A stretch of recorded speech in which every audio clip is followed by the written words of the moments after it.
and welcome back to my yoga studio.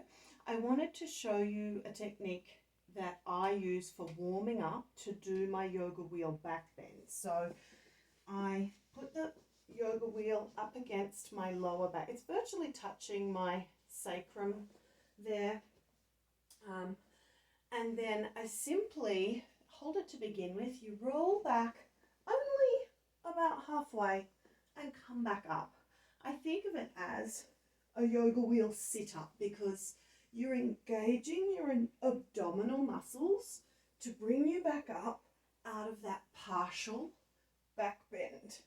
And when you feel you've warmed up those core muscles and the back muscles and feel like your spine has gotten used to that curve a little bit, start to go further back and come up.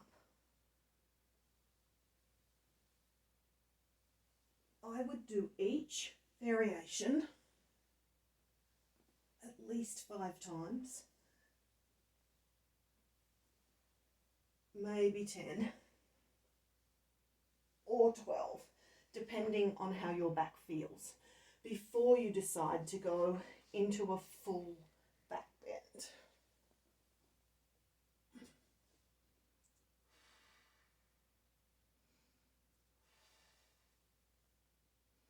The beauty of doing those techniques is that getting into the yoga wheel back bend is actually the easiest part of doing the yoga wheel back bend. The hardest part of doing the yoga wheel back bend is coming back up out of the back bend safely without hurting yourself. Especially if you've been in the back bend for a while and your body's kind of adjusted and gravity's let it sink over the wheel, it can be a little hard to come back up out of the bend.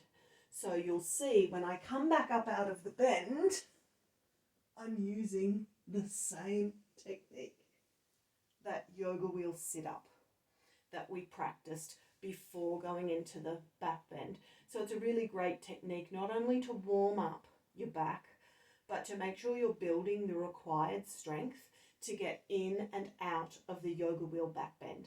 So give it a try.